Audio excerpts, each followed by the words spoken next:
Previously on Two Foreskins Walk Into a Bar. For the record, I'm technically versatile. Evidence of personal growth. Two Foreskins Walk Into a Bar. Written and performed by Chris Thompson. Season 2, Episode 8. A Working Definition of Love. Blake and I took a bath together and agreed not to get out until we settled on a working definition of love. We both had been feeling something brewing, a vague mixture of uneasiness and excitement, and Blake suggested that before either of us leapt to pronouncements, it would be worth fully understanding what the other person meant if, just if, he felt moved to speak on this subject. The Oslo Accords were probably quicker, and we had to refill the bath several times as our negotiations went long into the night. We wanted to be very precise with our language, to really pin down what we meant. So anything that felt woolly and subjective was abandoned. Feelings of butterflies in one's stomachs, fireworks, etc. were thrown out as quickly as they were thrown in. In this hot water, Blake got goosebumps and his usually largish penis shriveled. On the other hand, I sweat profusely and my scrotum became looser and bigger to the point where Blake couldn't keep his hands off my balls and rubbed them gently between his finger and thumb as he pushed me to clarify each point I was making. Blake's experience of falling in love was very different to mine. In the same way that our bodies reacted differently to the hot water in which we bathed, our physiological and psychological experiences of love were very different. Love for Blake never hit him like a car or sent him into fits of terror as it did me. The 3 times love had come to call, Blake felt a gentle tap on his shoulder. He turned around, and there was love, like it had been there all along. I need not spend time here summarising my experiences of falling in love. I've written plays and podcasts and poems on this, and I'm confident that listeners will know by now that each time I've fallen in love, I have been rendered a deranged, useless lunatic. Ironically, the first thing that we agreed on was that love is not enough. You can love someone, but so what? I'd learned the hard way through Lionel that someone can say they love you, but those feelings of love feel so intolerable, harmful to them, so perversely they punish you. They want you there, and they don't want you there, and you spend your time trying to be in 2 places at the same time. Blake loved his ex-wife. They had spells of amicability, and they both loved their daughters. Blake left her as an act of self-love, sure, but also to free her, and to enable her to eventually find someone able to love her in the way that she desired. Blake had fallen in love with another soldier in the army, but he was straight.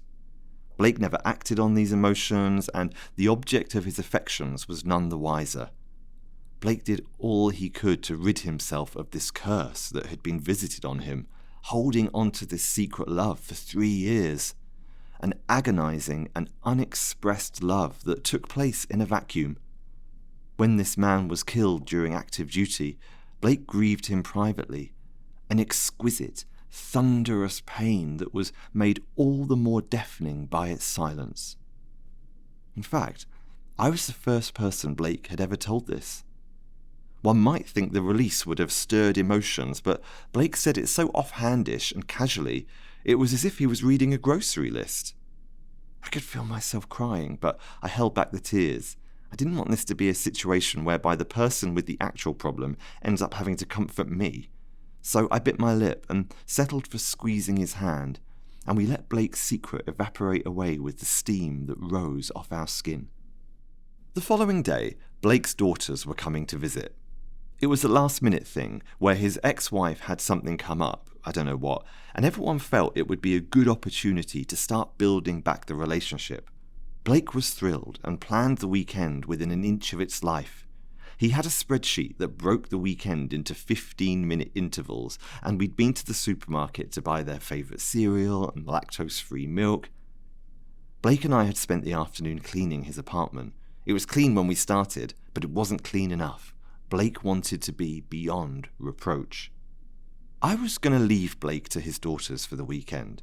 For all my fantasies of the 4 of us making a great sitcom, I had no desire to insert myself into this weekend, and I felt better just to support him from afar. But Blake was nervous and felt overwhelmed at the prospect of pulling this whole thing off on his own, so we agreed we'd go for a drive up the Keys to the Dolphin Sanctuary together as a nice day trip. His kids reminded me of a girl I used to be a social worker for. Beautiful, but sad and fragile. One of them, Lisa, had such intensity that I was convinced she could move inanimate objects with her mind. Our day trip to the Dolphins went well. We had the top down in Blake's bright blue Jeep, and for a moment the colour of the sea and the sky and the car coalesced. They wanted to know if I was Blake's boyfriend, of course, and we answered honestly. They asked if we were in love, and based on the definition that we'd reached the night before, we replied that at this time we were not. The girls parroted "at this time" with wicked glee, and it became the slogan for the weekend. "At this time I'm going to the bathroom. Would you like a glass of water? At this time. At this time, no, I would not." I took a photo of the three of them posing with the dolphins, and Blake beamed with pride as his girls, now fearless, less fragile, took it in turns to be pulled around the pool by two old creatures of the sea. But then things went terribly wrong. Blake wanted the girls to come on his tour, so the following morning they joined Blake on the 10 a.m. ride. A customer on this tour, for some inexplicable reason, took exception to Blake. Each fact Blake gave, the guy corrected him publicly, and halfway through demanded that the trolley stop and the whole of his party be given refunds. Blake, unwilling to cause a conflict in front of his daughters, ate shit and meekly acquiesced. And when the complaining customer called him dumb as fuck, for the sake of his kids, Blake did nothing. But his girls didn't enjoy seeing their father humiliated and were furious that Blake didn't stand up for himself, and told him so in front of his remaining customers. It's never about what it's about. Anyone who's ever argued with a lover or a loved one will attest to that. And what started out as an argument about Blake not standing up for himself morphed into something else, something more raw and true. It became the proxy war for the actual issue, the deeply held belief, the open wound from which Lisa, distraught, now screamed into her father's face, "You never fought for us, Dad." I was making lunch in Blake's apartment when his daughters stormed in and started packing their bags. Blake had left instructions with the girls' dietary requirements, and I was poring over it, making sure I wasn't about to kill them. I knew they wouldn't want to confide in me. The good thing about having been a social worker is you're realistic to what you can actually do. So I gave them their space, and I told them I was there if they wanted to talk. Blake followed on soon after and begged them not to go. But they were resolute. Blake was distraught and pleaded with them to try and understand that he didn't want to get into a fight. After all, he'd been banished here because he smashed his windshield. But it's never about what it's about. And the girls couldn't give a shit about the fight. Years of anger and rejection surfaced in these poor girls, and they railed at their father for their perceived abandonment. I sat out on Blake's porch, figuring it best to leave everyone to it, but also not wanting to abandon Blake in his hour of need. But there was no talking anyone down, and before long the girls were back in the blue Jeep, and Blake drove them to the airport to get on an earlier flight home. Blake was crushed. I decided to wait for him. It didn't feel right for him to come back to an empty house. I heard the Jeep pull up outside, but Blake didn't get out the car. I peered through the blinds and I saw him sat, stony face, riveted and immured in the car. I got into the car next to him and I held his hand. I set a mental timer for 15 minutes, no more, no less, and when the clock struck 3, I suggested we go inside. Blake spent the rest of the day with his head face down in my lap. He didn't move, he didn't speak, he didn't eat, he just lay there. If I needed to go to the bathroom or get food, he would stand up, remain by the sofa until I sat down again, at which point he assumed the position and buried his face into my lap. I thought about our working definition of love as I stroked Blake's head. For all our debating, we'd narrowed it down to 2 statements. 1. Being able to put someone else's needs before your own. 2. Not trying to change someone. Each statement had a caveat. For example, it's not healthy to put other people's needs ahead of your own all the time, every second of the day. And number 2, of course love changes you, but can you put a pin in that exact moment of change? Probably not. But starting a relationship where one of you fundamentally needs to change just to be able to get things off the ground is probably not a good thing. The natural, organic change that happened in the course of my relationship with Robert is ironically what ended things between us. I just wasn't the same person I was when we got together aged 23. And Lionel would have needed to change entirely for me to be able to be with him. So as I sat on the sofa with Blake's head in my lap, I felt your judgment. Yes, you, the men I have loved. I felt your judgment. My left leg was numb and had pins and needles, but there's no way I'd have asked Blake to move. I sat and endured the pain whilst you sat in judgment. Typical, you said sneerily. You've never spoken to me like that before. All that therapy and self-exploration in public, at our fucking expense no less, all that gross spilling your guts up for the entire world to see, and you still can't change. And newsflash, you never will. Don't talk to me like that, I said. You just laughed. He'll see it. Oh, he'll see it like we did. There is no one for you, Chris. Everything you try and hide, your ugliness, your badness, it's plain as day. And you can't hide it forever. One day he'll see you're just another weak and disappointing man. When are you going to come clean and save him from yourself? Spare him what we have suffered? Look at what you did to Arthur. That's the kind of person you are. I closed my eyes and banished you. But you stood in my shadow, in judgment. I couldn't shut out the memory of Arthur that you'd planted. Like a curtain rising on a play, revealing the stage, you revealed the setting for my shame. I'd been in hospital for 2 weeks. Christmas and New Year had come and gone, and Arthur and I remained the only 2 men on our ward. There were still no visitors allowed, and we were being neglected by the overrun nurses who were crumbling in the face of the pandemic. But alone, on the top floor, Arthur and I looked after each other. We'd take morning strolls together, pulling our morphine drips along with us as we pootled past the empty beds, knowing that in the floors below us the wards were full of COVID patients. I managed to find some movies, and when we could manage it, we'd take it in turns to show each other a new film that the other wouldn't know. But mostly, we chatted and prevented ourselves from going mad. On 2 occasions I crashed and was raced out on a gurney into the resuscitation suite and brought back to life. And on both occasions, when I was wheeled back in, Arthur was there waiting, having saved me a banana from his breakfast or keeping a cup of tea warm. I would change his stoma with him, and on the times we fucked it up, I'd clean his shit off him in the shower. Once, he almost got an erection in the shower, and he danced with joy that there was still a bit of oomph down there. Not dead yet! He laughed and waggled his penis triumphantly and tried to chase me with it. One day, out of the blue, at 6 a.m, the surgeon stood at the edge of my bed and declared that I could go home. I'd been so certain that I would die there. I couldn't believe I was actually getting out. I called my friend who had volunteered to pick me up and drive me home, and he raced over. I was shaking. It was adrenaline and relief, but also fear. I was so paranoid that they would change their minds, that I'd be stuck there, that I had to get out of there as soon as I could.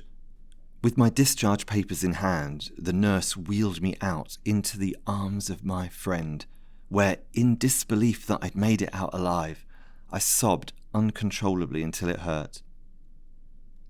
I was halfway home when I realised I'd not said goodbye to Arthur. I just left him there, alone in the ward.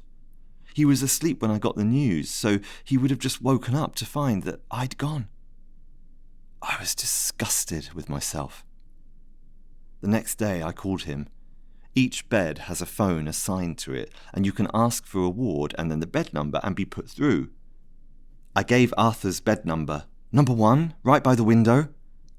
The nurse said that normally she wouldn't be able to share information, but she knew who I was, and well, she'd figured I'd want to know that just after I left, they went to check on Arthur and found that he'd died. Can you just not say anything, please? Just don't say anything, okay? I know, I fucking know. But Chris, we, the men you have loved, know you the best. Leave me alone, please. Blake was asleep on my lap. Carefully, I eased myself up from under his body and put a cushion under his head.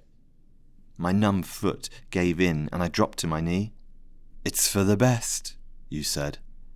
Better do it now than make him suffer in the long run. I closed Blake's door behind me and I walked out into the night. At Key West House, there was a pool party. The mirror ball hung low above the swimming pool, like a moon hanging low in the sky. I couldn't see the water in the pool. It was full of naked men. Some were dancing, some were fucking. I was wearing my turquoise Speedos and my Marilyn Monroe t-shirt. I drank 3 margaritas back to back, stripped naked, and waded into the pool, disappearing into the welcoming mass of male bodies. Hands grabbed every part of my body, and then, willingly, I was pushed against the side of the pool and bent over. And then the first man penetrated me. There was a collective murmur of approval in the congregation. I gritted my teeth and winced. It hurt so fucking much. Eventually, the man fell on top of me. His body trembled and he moaned. Then he grabbed my hair, twisted me towards him, and spat in my face. He pulled open my jaw. I felt spit hit the roof of my mouth. Was it his or someone else's? And then now the next man fucked me. Then the next. And then the next. With each new cock, part of me faded. My fixations, my thoughts, my tastes, my desires, my individuality disintegrated as each man entered me. And now him, and now him, and now him, and now him, and now him, and now him, and now him, and now you. Until finally, all of me has faded away. I am liberated from my entire being. I am nothing but a whole. About an hour later, when it was all over, I lay in a man's arms on a sun lounger and our breathing patterns aligned. I ached. I wept in this stranger's arms, and he cradled me as he toweled me dry and told me he was proud of me. Exhilarating waves of ecstatic euphoria washed over me.